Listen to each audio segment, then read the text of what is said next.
The African Democratic Congress has distanced itself from the recent endorsement for Peter Obi made by a faction of the party. Hi, welcome to what's happening this at the top 10 stories. At number 1, the African Democratic Congress has distanced itself from the recent endorsement for Peter Obi. In a press statement issued by the party's Board of Trustees chairman, Senator Patricia Akwashiki described the act as fraudulent, void, and of no effect. On Monday, the Rafunwosu faction of the party reportedly endorsed the Labour Party presidential candidate, Peter Obi, and his running mate, Dati Baba Ahmed, for the February 25th presidential election in Abuja. Recalling in a press briefing, the ADC presidential candidate, Chukwuemeka Aneke, decried how the Independent National Electoral Commission has been working with the Nwosu faction to frustrate his political ambition.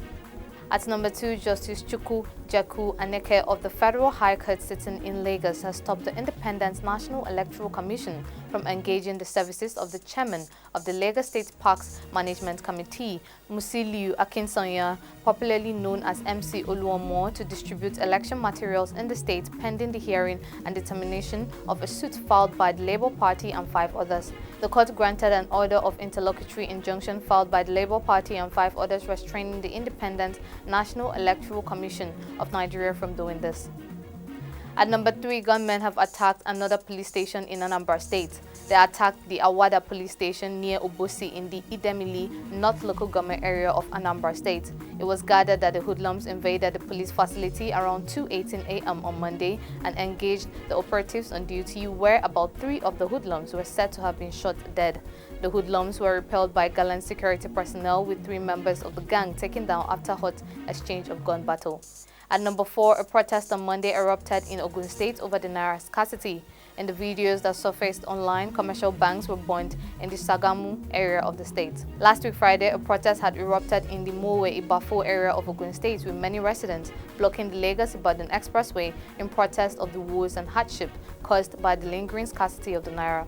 Recalling, President Muhammadu Buhari in the national broadcast has said the old 500 naira and 1000 naira notes were no longer legal tender in the country, however extending the validity of the old 200 naira notes till April 10, 2023.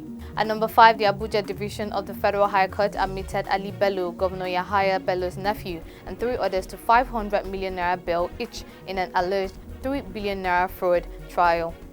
Kogi First Lady Rashida Bello was said to be at large. According to Justice Obiora Egwuatu's ruling, the charges against the defendants are bailable. Recall that the Economic and Financial Crimes Commission had on February 8 arraigned Bello alongside Abba Adauda, Yakubu Siaka Adabeneke, and Iyadai Sadat on an 18-count criminal charge. They were arraigned on an 18-count charge of money laundering and misappropriation of about 3 billion naira. The judge adjourned the matter until April 16 for trial to begin. At number 6, the Edo State government has announced an extension of its free bus service by all Edo City Transport Service buses to all its routes till Friday, February 24th. According to the statement issued by the Special Advisor to the Governor on Media Projects, Chriso Osage, the government said the extension became necessary because the cash crunch experienced by the people in the state has remained unabated. Recalling, the Edo State government had on February 16th introduced a 5-day free bus service to run till February 20th to alleviate the suffering brought on by the unavailability of the new naira to its citizens. At number 7, at least 1.6 million candidates have been registered for the 2023 Joint Admissions and Matriculation Board Unified Tertiary Matriculation Examinations at the close of registration. The registrar of the board, Professor Ishaq Oloyede, disclosed this at the end of a joint monitoring exercise with the Permanent Secretary, Federal Ministry of Education, David Adejo, in Abuja on Monday. Oloyede, however, disclosed that in the course of registration, 15 culprits were discovered to be defrauding the process, adding that the culprits have been apprehended and were currently detained. At number 8, according to reports, the former Bayelsa State Governor and Minister of State for Petroleum Resources, Temitope Silva, has joined the race to run for governorship seat in the Niger Delta State. It was gathered that his friends purchased the 50 million naira All Progressives Congress nomination and expression of interest form for the former governor. Silva was a governor of Bayelsa State between 2008 and 2012 and was later appointed Minister of State for Petroleum Resources in 2019. As of the time of filing this report, Silva has not affirmed the news. At number 9, the United States Embassy in Nigeria has issued an advisory to its citizens in Nigeria, alerting them on possible violence ahead of the forthcoming general elections. In a notice on his website titled Possible Protests Leading to the Elections and Restricted Movement on Election Days, February 25th and March 11th, the embassy urged its citizens to avoid rallies as they can turn violent with little or no notice. Stating that movements would be restricted during the period, the adversary further stated that citizens should have food and water supply for at least 3 days at home in case movements are restricted beyond election days.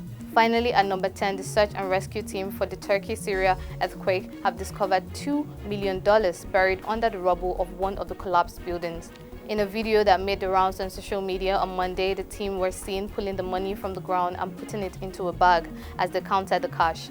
Meanwhile, the body of Ghanaian football player Christian Atsu was discovered 3 days ago and his remains have been flown home to Ghana to be buried. Recall that 2 devastating earthquakes of 7.5 and 7.8 magnitude respectively affected Turkey and Syria. That's all for today. See you next time on What's Happening.